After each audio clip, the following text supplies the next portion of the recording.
नमस्कार. आज आपण घरच्या घरी साजूक तूप बनवून घेणार आहोत. झटपट 5 मिनिटांमध्ये लोणी कसं काढावं आणि या काढलेल्या लोण्यापासून रवाळ तूप कसं बनवावं हे आपण आजच्या व्हिडिओमध्ये शिकणार आहोत. तर बऱ्यापैकी तूप कसं काढावं हे सगळ्याच जणांना माहिती असतं, पण हे तूप काढल्यानंतर बऱ्याच जणांची तक्रार असते की ते रवाळ होत नाही किंवा काही महिन्यानंतर किंवा काही दिवसानंतर या तुपाला एक वेगळा वास येतो. तर हे सगळं टाळण्यासाठी आपण आजच्या व्हिडिओमध्ये ह्या सगळ्या टिप्स आणि ट्रिक्स पाहणार आहोत. एका स्टीलच्या टोपामध्ये दुधापासून काढलेली जी मलाई असते, फुल फॅट दुधापासून, तर ही मलाई मी जवळपास 15 ते 20 दिवसाची घेतलेली आहे. आता या मलाईला आपल्याला सुरुवातीला साधंच अशा प्रकारे फेटून घ्यायचं आहे. व्हिस्कर असेल तर व्हिस्करच्या सहाय्याने किंवा साध्या चमच्याच्या सहाय्याने देखील तुम्ही फेटू शकता. पण आता हे 5 मिनिटात कसं करायचं आणि 15 ते 20 दिवसाची मलाई तुम्ही कशी साठवायची यासाठी महत्त्वाची खास टिप, जर तुम्ही मलाई काढून ठेवत असाल तर ती सहजपणे फ्रीजमध्ये न ठेवता फ्रीझरमध्ये ती ठेवा, म्हणजे मलाईला एक दुर्गंध येणार नाही. दुसरी गोष्ट म्हणजे मलाई जेव्हा तुम्ही काढून ठेवत असता 15 ते 20 दिवस झाल्यानंतर तुम्हाला जेव्हा असं वाटतं की आता तूप काढलं पाहिजे, त्यावेळेस तुम्ही ही मलाई रूम टेम्परेचरवर काढून ठेवावी. म्हणजे ही मलाई साधारणपणे त्याचं टेम्परेचर थंड असता कामा नये.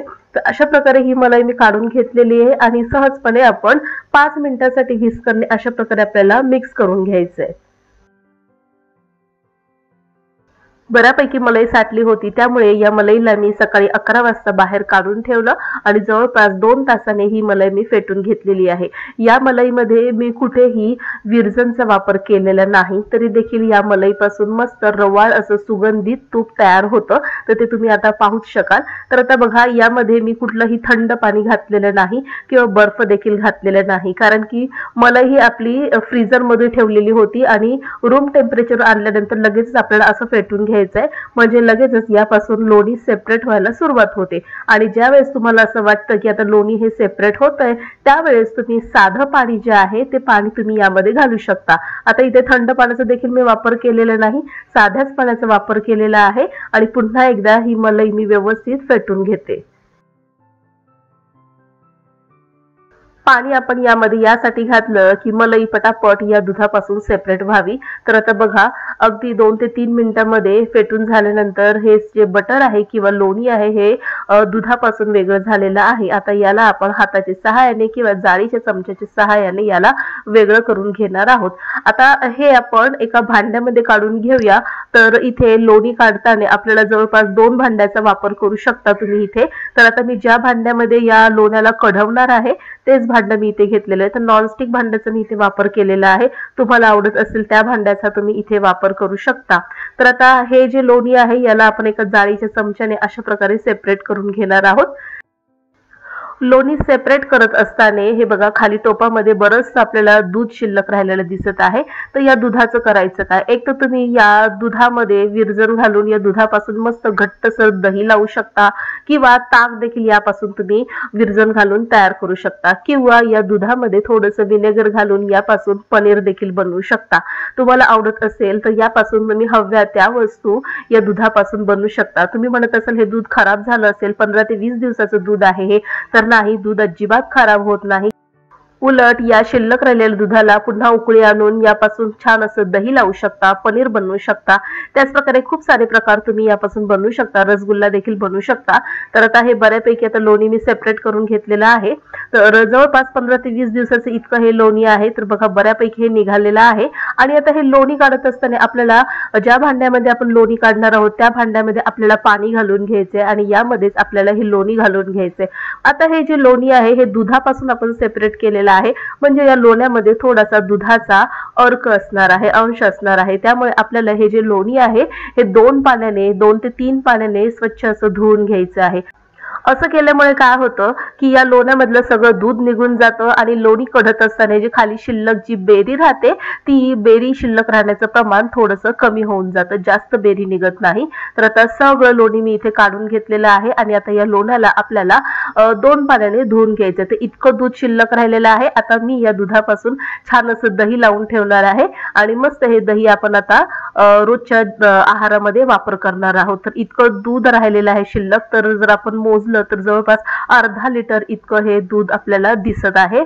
तर आता या दुधाला पुन्हा एकदा मी फेटून घेते। जर थोडंफार जर लोणी निघालं तर ठीक, नाही तर मग आपण यापासून दही बनवू शकतो। 1 ते 2 मिनिटं छान असं फेटून घेतल्यानंतर टोपाच्या किनारीला जे थोडंफार लोणी शिल्लक राहिलेलं आहे, जे लागलेलं आहे लोणी, ते आपण अशा प्रकारे काढून घेऊया। आणि आता हे लोणी आहे जे काढलेलं, त्याला आपण 2 पाण्याने धुवून घेणार आहोत। तर बघा या व्हिस्करला इतकं सारं लोणी आता निघालेलं आहे। आता याला आपण सेपरेट करून घेऊया। आता या दुधापासून आपल्याला छान असं दही बनवायचं किंवा तुम्ही ताक देखील बनवू शकता। तर आता यामध्ये मी थोडंसं विरजण घालून घेणार आहे आणि छान असं याला आता झाकून ठेवणार आहे, म्हणजे छान असं ताक तयार होईल। त्या ताकापासून आपण कढी देखील बनवू शकतो। आता हे जे लोणी आहे हे आपल्याला एका चमच्याच्या सहाय्याने किंवा हे जे व्हिस्कर आहे त्याच्या सहाय्याने व्यवस्थित या पाण्यामध्ये मिक्स करून घ्यायचं आहे। थोडंसं पाणी पुन्हा यामध्ये मी घालून घेतलेलं आहे आणि आता छान 2 वेळा आपल्याला हे लोणी स्वच्छ धुवून घेऊया। आता बघा हे पाणी बघा साधारणपणे सफेद असं निघालेलं आहे, म्हणजे या लोण्यामध्ये दुधाचा आणखीन अंश बाकी आहे, तर तो आपण आता व्यवस्थित स्वच्छ करून घेऊया। म्हणजे तूप जे निघणार आहे ते छान असं झटपट निघतं, जास्त काही वेळ घेत नाही कढण्यासाठी। जर यामध्ये दुधाचा अर्क शिल्लक राहत असेल जास्तीचा, तर तूप कढण्यासाठी जास्तीचा वेळ लागतो। त्यामुळे एक गोष्ट लक्षात ठेवायची, लोणी काढल्यानंतर या लोण्याला 2 पाण्याने अवश्य धुवा, म्हणजे दुधाचा अर्क सगळा निघून जाईल आणि झटपट लोणी कढलं जाईल। आता हे जे लोणी आहे हे मी मिक्स करून घेते।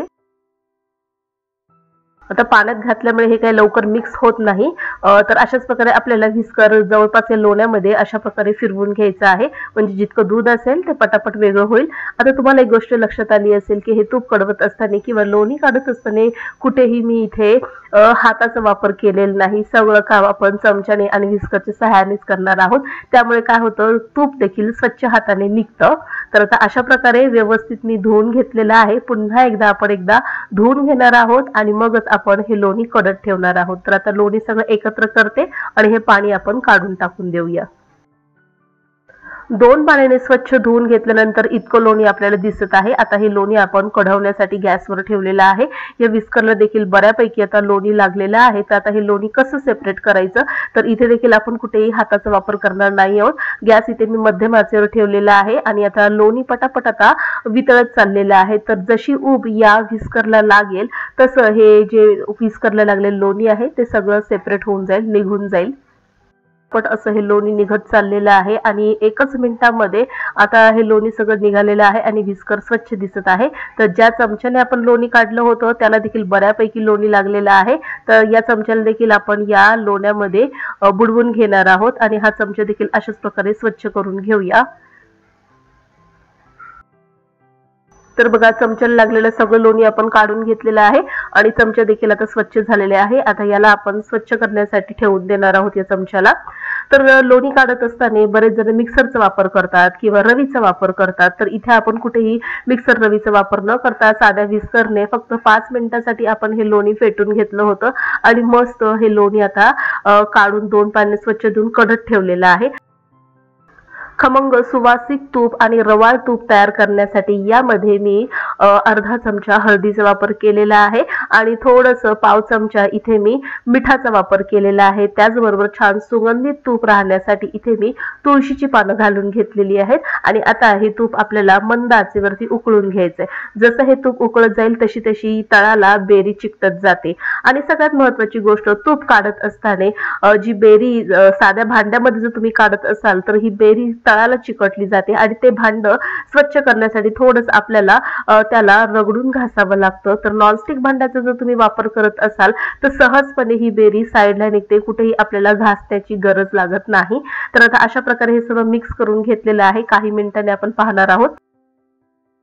तूप तयार करत असताना बरेच जण यामध्ये तुळशीची पानं, वेलची किंवा हळदीचं पान किंवा खाऊचं पान देखील वापरतात। तर यापैकी तुमच्याकडे जी वस्तू उपलब्ध असेल ती वस्तू तुम्ही यामध्ये घालून मस्त सुगंधित रवाळ तूप तयार करू शकता। तर बघा 5 ते 7 मिनिटांनंतरच इथे तूप आता बऱ्यापैकी तयार होत चाललेलं आहे आणि इथे कुठेही मी गॅस आता स्लो ठेवला नव्हता, मीडियम आचेवरती पटापट हे तूप तयार करून घेतलेलं आहे आणि बघा थोडीफार तर बेरी शिल्लक राहतेच आणि इतकी बेरी आता निघालेली आहे। तळापासून ही बेरी सेपरेट झालेली आहे, कुठेही बेरी भांड्याला चिकटत नाही।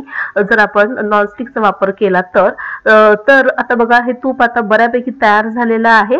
आता फक्त 2 मिनिटांसाठी मी इथे कडक ठेवणार आहे। गॅस बंद करून घेतलेला आहे आणि ज्या वेळेस हे तूप थंड होतं त्यावेळेस हे मी काढून घेतलेलं आहे आणि दुसऱ्या दिवशी बघा हे तूप तयार झालेलं आहे अशा प्रकारे। तर आता हे बघा मस्त रवाळ असं तूप तयार झालेलं आहे, तर तुम्ही पाहू शकता।